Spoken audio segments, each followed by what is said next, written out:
Kraft presents The Great Gildersleeves. The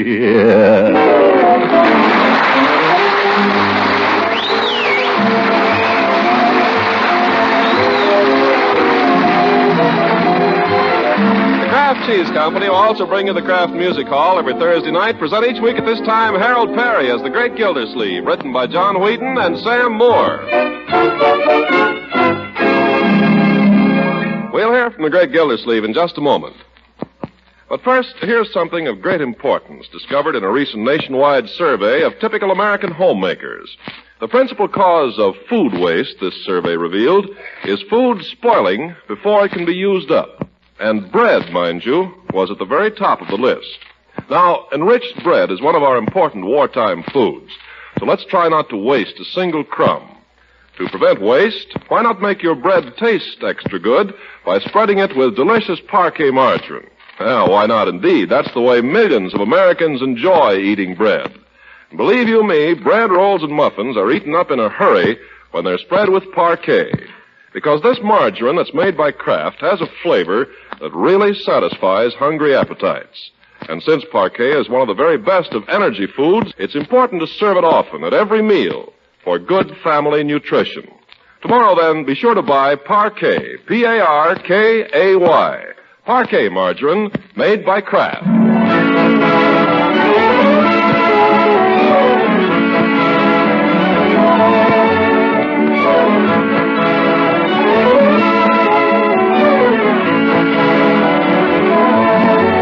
Now let's look in on the Great Gildersleeve, whom we find at home and at peace in the bosom of his family. Having just enjoyed a quiet dinner with his niece and nephew, Marjorie and Leroy, he pushes back his chair from the table and reaches in his vest pocket for an after-dinner cigar.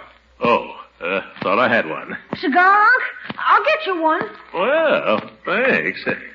Are we in your way here, Bertie? Oh, no, sir, Mr. Gildersleeve. Just sit still. I hope you don't mind if I clear away the dishes, though. I got a meeting tonight down at the church. What's the meeting about, Bertie? Religion and the post-war world. I'm supposed to bring the donuts. Here's your cigar, Unc. Shall I bite the end off for you? Oh, I'll attend to that myself, thank you. Match. I've got one. Oh, thanks. I'll light it for you. Well, such service. You got it? Yeah, I've got it. You sure it's lit? Oh, it's lit. I could light it again. I've got another match. This is quite sufficient, thank you. Are you enjoying it? Leroy, what's come over you? Now, Marjorie, let's be thankful for small favors and ask not whence they come. Leroy's been a very good boy lately, hasn't he, Bertie? He sure has. He ain't been himself all week. Phone. I'll answer it. I wish, Marjorie, you tell your friends not to disturb us during meals. Hello? Yeah, this is Leroy. Who's this? Oh. Hello, Miss Goodwin. Miss Goodwin? Yeah, he's here. Just a minute, please. I'll take it, Leroy. Just a minute. Give me the phone. You're keeping Miss Goodwin waiting. Before I forget it, Unc, I've got a report card for you to sign. I've been meaning to show it to you, but it kept slipping my mind. Give me that phone, Leroy. Hello, Eve? Oh, how are you? Well, it's been weeks. Leroy? Uh-oh. You stick around, young man. Excuse me, Eve. Why, yes, I'd like very much to talk about him. I'll come to school with him Monday. No, I'll tell you. Why don't you come to dinner tomorrow night? Could you do that? Fine. About 7. And we'll have a nice long talk. Goodbye. In the meantime, I'm going to have a nice long talk. Leroy, you come back here. I'm not going anywhere, Unc. You bet you're not. You come into the dining room.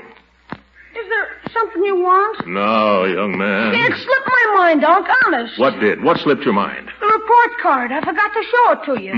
Where is this report card? I've got it right here in my pants pocket. Let's have a look at it. Yes, sir. It's stuck. I can't seem to get it out. Perhaps I can help you. Oh, no, I've got it. There. Report card. Leroy. Well, the teacher doesn't like me, Unc. I don't blame her.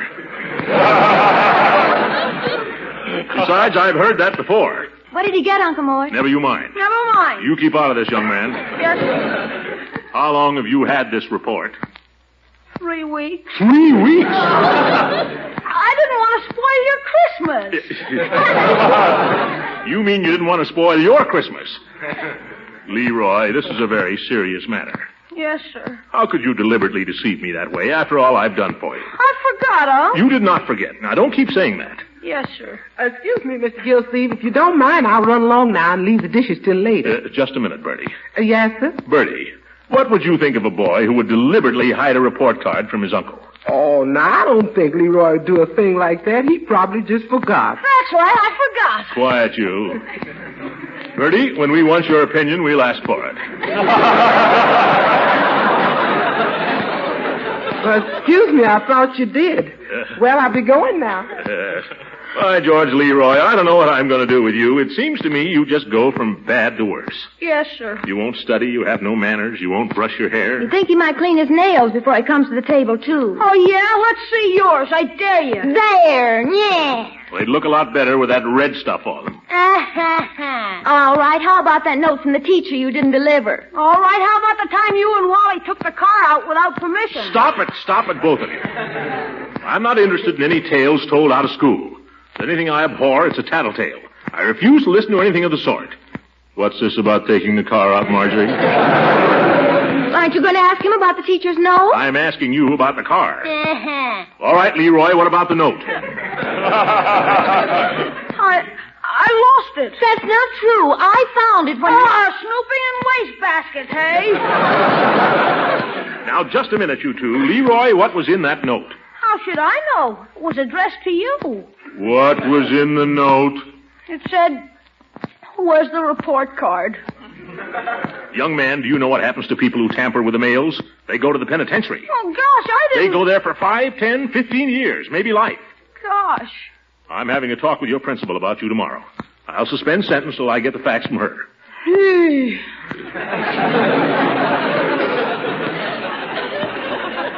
She's coming here to dinner, and I want you to make a good impression for once. Oh, I will. Not if you look the way you do now.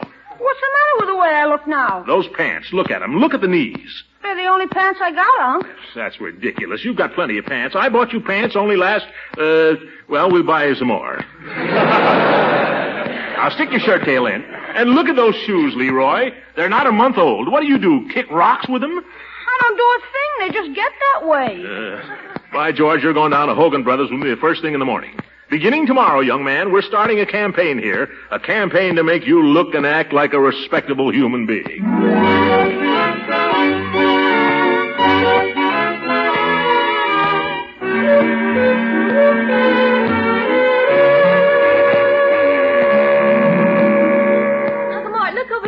It's the cutest suit for Leroy. Oh, my gosh. Oh, where is it, my dear? Over here on this model. See? Standing on the counter. Oh, Unc, you don't want me to look like a wax dummy. You're never clean enough to look like a wax dummy, Leroy. By George, that just isn't the suit I had. Well, I kind of like that. Yes, gentlemanly. But at the same time, perfectly comfortable. Ought to wear well, too. Flannel, wonderful stuff. How do you like it, Leroy? Where would I wear a suit like that? What do you mean, where would you wear it? You wear it this evening at supper. Wear it to school. Just wear it, that's all. Nobody wears clothes like that, Unc. Well, gentlemen do. And you're going to look like a gentleman for a change. Or the devil's a salesman. Let's buy the darn suit and get out of here. Well, I thought you were going to get him some shoes, Uncle Mort. Suit will look awful with those old elk-hide things. Oh, for corn's sake, these shoes are all right if they were only shined. Well, why don't you shine them? I gave you a shoe polishing kit last Christmas, didn't I? Yeah. Well? The stuff is all dried up. Confound it, that's because you left the cover off. That's typical of you, Leroy. You have no regard for the value of anything. You leave the cover off the polish, naturally it dries up. What's the consequence? You can't polish your shoes. What's the consequence? They dry up. And what's the consequence of that? My feet dry up? No, I have to buy you a new pair of shoes. You think money grows on trees? Uncle Mort. Huh? Well, sir, what can I do for you this morning? I want to look at some suits. Yes, sir. For yourself or for the little fellow? For the boy. He likes that one up there on the model. Oh, Unc. Oh, stop squawking, Leroy. You can't dress like a 10-year-old all your life. Who asked you? Nobody asked me, but Now I keep your big nose out of it. Leroy? Why, you little... Marjorie, stop this, both of you. Well. Got quite a handful there, haven't you? Yes, I have. Come on, let's try on the suit. I'm sorry, sir, but I'm afraid the one on the model would be too large for the little fellow. I was afraid of that, Unc. Never mind, let's see the next size smaller. That suit on the model is the only one like it in the store. Let's try it on anyway. He'll grow into it. Whatever you say, sir. It is a lovely piece of material, imported type flannel. Imported type? Yes, sir. It is like imported flannel, but it's made in our own mills right in this country. Oh, well, try on the coat, Leroy. Okay. Well, that's not bad for size, not bad at all. I think it looks fine. But you can't really tell with that awful polo shirt. Yeah, that's right, my dear. Give the boy a shirt and a tie so we can get an idea of the suit. You mean you want to buy it? Yes, I want to buy him a shirt and a tie. A white shirt. Yes, sir. What neckband, Sonny? 12 and a half. You ought to have a bigger neck than that, Leroy. Bring him a 14. Yes, sir. I could just slip a tape measure around and make sure. Bring him a 14. Size 14, the gentleman says, and the necktie. While he's getting the shirt, Leroy, slip into those pants. Where'll I go? You don't have to go any place. Just stand behind me.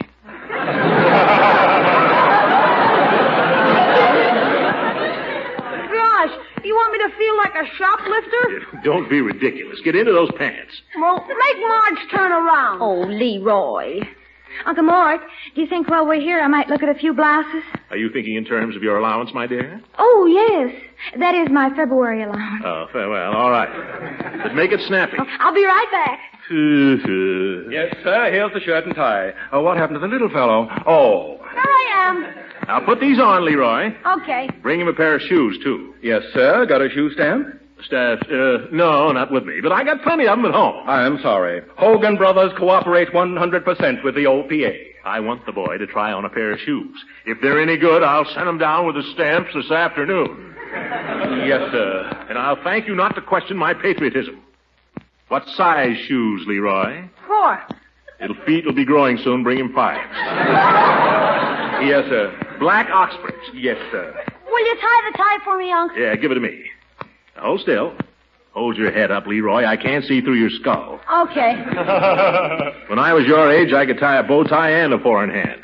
There. And here are the shoes for the little fellow. Stop calling him a little fellow. Thanks, Unc. Put on the shoes, my boy. How much will all this be? Well, let me see. It will be 13, 50, shirt, $1.10, $75, shoe, $5, that'll be 21, 25, 21.86. Oh, my goodness. Here, put on the coat, Leroy, and let's see if it's worth it. How do the shoes feel? Walk around in them a little bit. They're so big they feel better than the old ones. Well, by George, you look like a gentleman. Yes, he looks fine. Come over here and look at yourself in the glass, my boy. I don't like to put you to all this expense, huh? Oh, don't worry about it. You can wear these clothes till you're 16. Oh, Leroy. Well, you look simply lovely. Oh, and I found 2 dresses upstairs for myself that I'm just crazy about. And just think, Uncle Mort, both of them for only $26. $50 to get Leroy dressed for supper. Young man, your manners had better be perfect.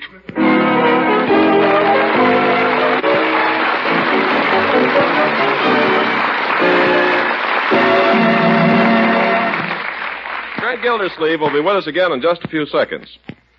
You thoughtful mothers know, of course, how important it is to serve good, hearty, hot breakfasts. We all need lots of substantial, nourishing foods these war-busy times to give us plenty of pick-up and go for the day's work ahead.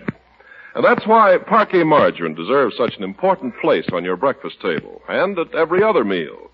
You see, Parquet's delicate, pleasing flavor is such a treat on toast, biscuits, pancakes, and waffles, you get a genuine glow of satisfaction from eating the foods that are good for you. And then, too, Parquet margarine is itself one of the best among energy foods. Helps provide the drive and pep you need to keep going through the day. And because each pound of Parquet margarine contains 9,000 units of vitamin A, it aids in supplying another important nutritional element. So enjoy Parquet margarine at breakfast, lunch, and dinner every day. Tomorrow, ask your food dealer for Parquet, P-A-R-K-A-Y. Parquet margarine, made by Kraft.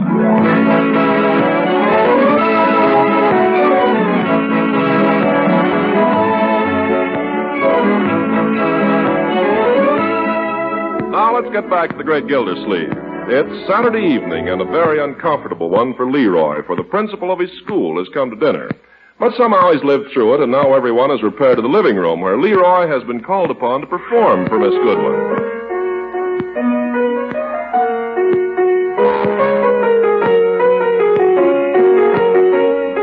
Why, I had no idea the boy was so musical, Throckmorton. Well, he comes by it naturally, I suppose.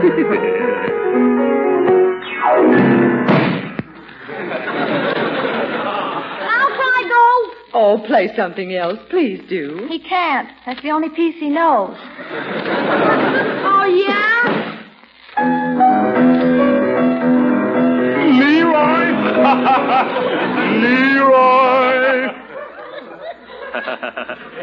Past your bedtime now, son, I'm afraid. Say goodnight to Miss Goodwin. So soon? Yeah. I have to get up, get plenty of sleep so I can get up early tomorrow and study. Don't overdo it, Leroy. Good night, Miss Goodwin. Good night, Leroy. Leroy. Ah. Good night, sister dear. Oh, for goodness sake. Great chums, these children. Good night, Uncle Mort. Good night, Leroy. Are you kidding? Leroy!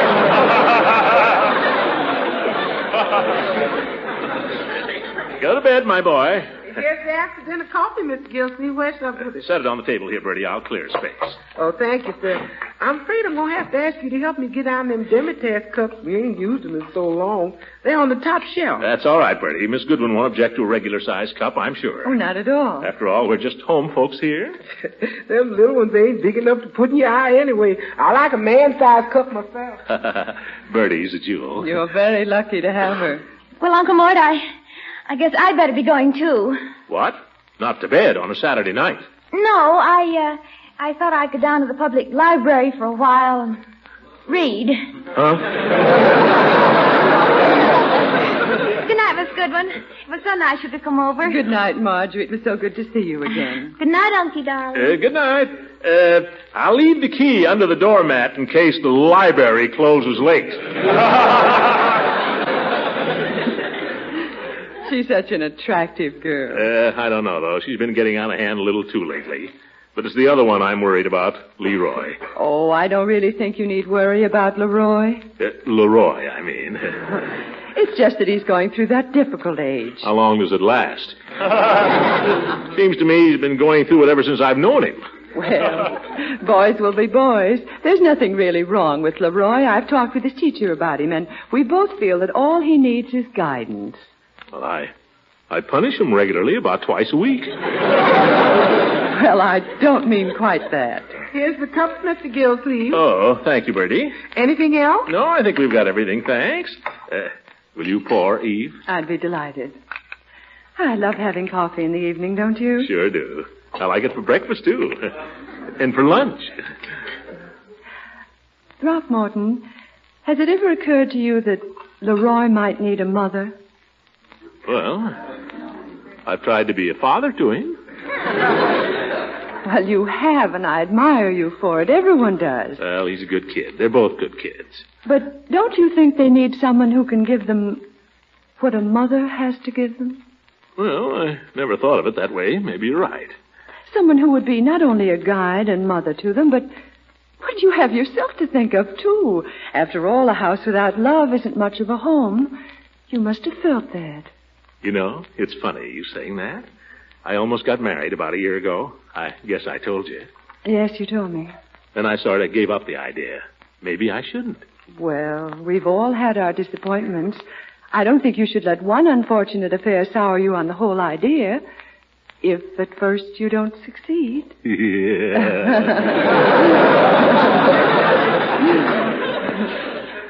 Eve, you're wonderful.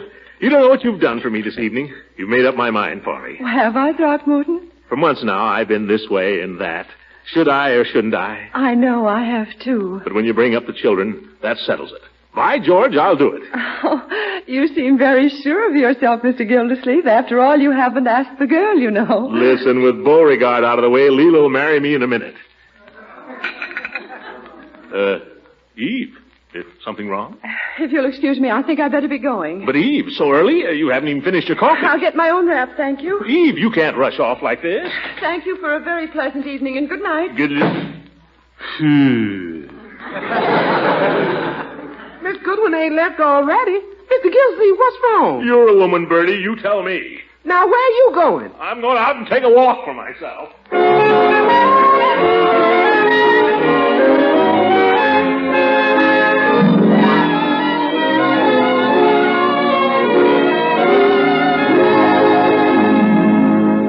I just can't understand it, fellows. 1 minute she's as cool as a cucumber, gives me plenty of good sound advice, and the next minute she walks out in a huff. I tell you, gentlemen, the deviousness of a woman's mind and the inconsistency of her whims are enough to discourage a man from having anything to do with the entire sex. Well, no. I wouldn't say that.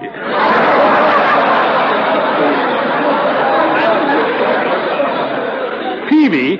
You mean to tell me Mrs. Peavy never has any whims? Well, I wouldn't say that either. But when you've been married as long as I have, you begin to notice that the same old whims keep coming up. And if you're smart... If you're smart, you wouldn't be married.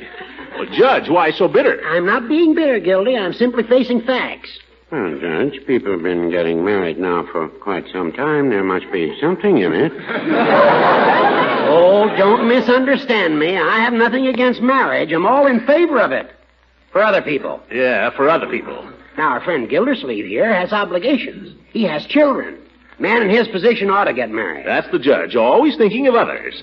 Besides, I think marriage would be a great thing for Gildersleeves. Might make him less ornery, huh, Peavy? Well, I wouldn't want to guarantee that. Just think, Gildy. You'd come home at night. There'd be the little woman waiting for you in a pretty little apron, and Leroy all scrubbed and brushed and smiling. I can see it now. I can't. After dinner, you wouldn't have to spend your evening hanging around drugstores talking to old goats like me and Peavy. No, you could settle down to a nice, dull game of dominoes.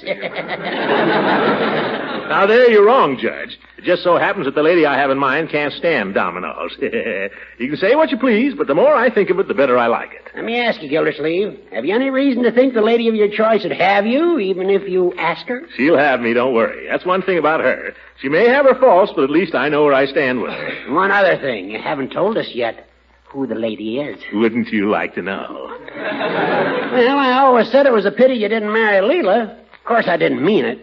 I still have some hopes in that direction myself.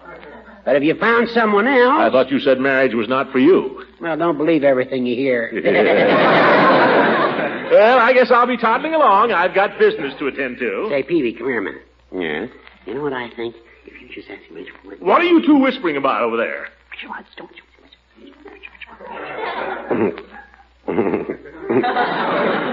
Well, no, I wouldn't say that. Come on, what are you two talking about? Well, Mr. Gildersleeves, there's one thing we'd like to know. What's that? Has the lady in question met Leroy? Well, she knows what she's getting into, don't worry. And she's still willing to marry you? Then I'd say it was a perfect match, wouldn't you, Peavy? I'd say it was ordained in heaven. Good luck, Mr. Gildersleeves. I don't need luck, Peavy. This is in the bag.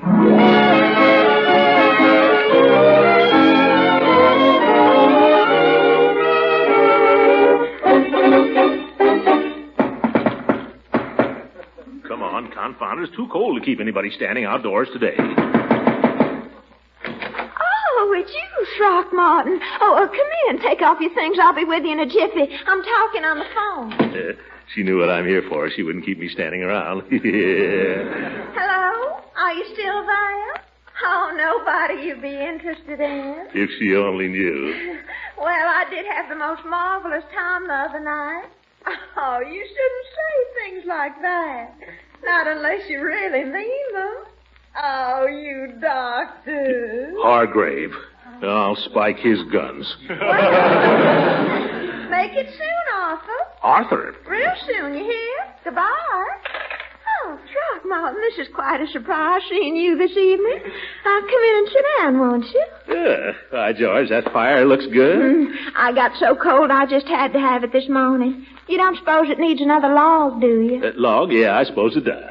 You might give it a little poke, too. Yeah. Oh, that's fine. Now the room will be cozier.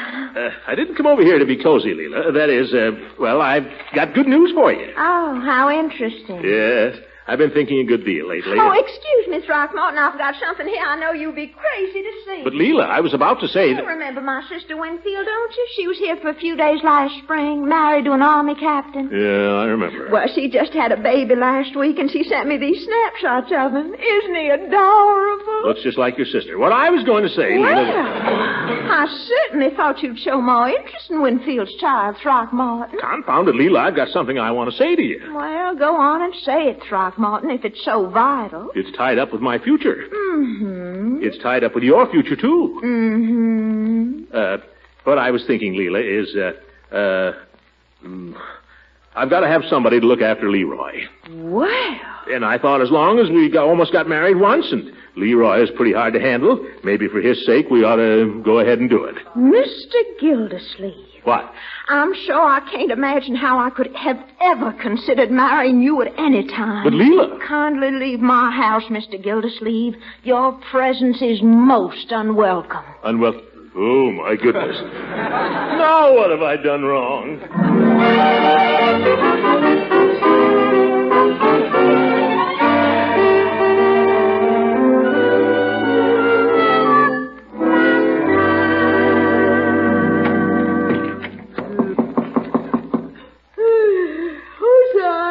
It's me, Leroy.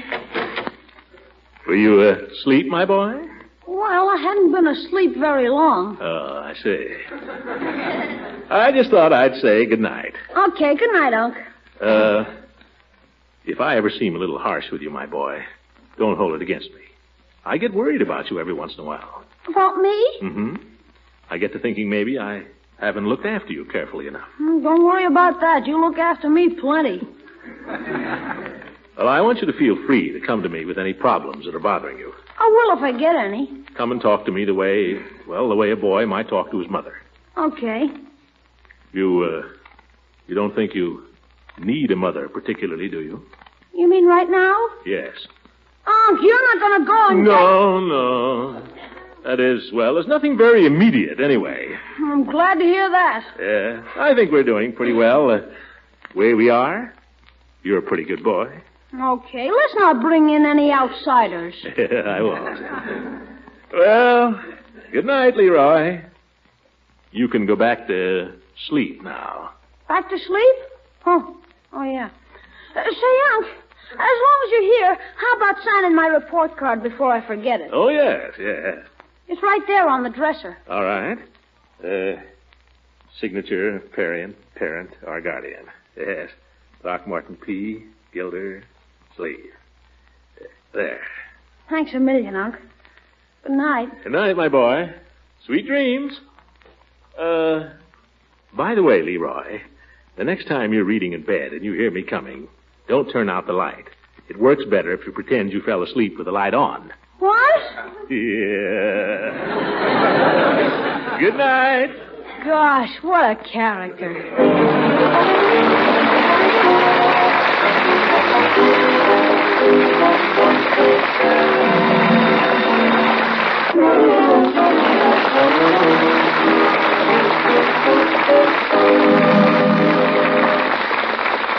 Music heard on this program was directed by Claude Sweet. This is Ken Carpenter speaking for the Kraft Cheese Company, inviting you to tune in again next week for the further adventures of the great Gildersleeves. This is the National Broadcasting Company.